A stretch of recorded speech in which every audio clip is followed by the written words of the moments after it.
The New Siberian Islands are an archipelago in the extreme north of Russia, to the north of the East Siberian coast between the Laptev Sea and the East Siberian Sea north of the Sakha, Yakutia, Republic. The first news about the existence of the New Siberian Islands was brought by a Cossack, Yakov Permyakov, in the beginning of the 18th century. In 1712, a Cossack unit led by M. Vagin reached the Great Lyakhovsky Island. At the beginning of the 19th century, the islands were further explored by Yakov Sannikov, Matvei Gedenschtrom and others. In 1809–10 Yakov Sannikov and Matvei Gedenschtrom went to the New Siberian Islands on a cartographic expedition.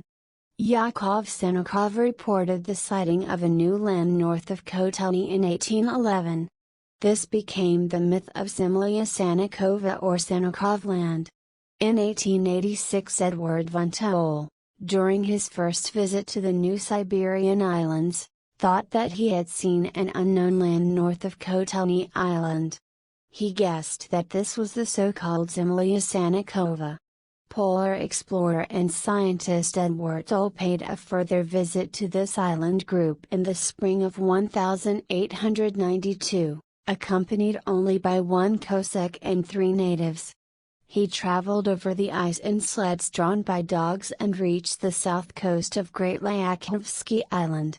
Along the southern coast of this island he found well-preserved bones, ivory, beet, wood, and even a tree within 40-meter, 130-foot, high sea cliffs that expose late Pleistocene sediments.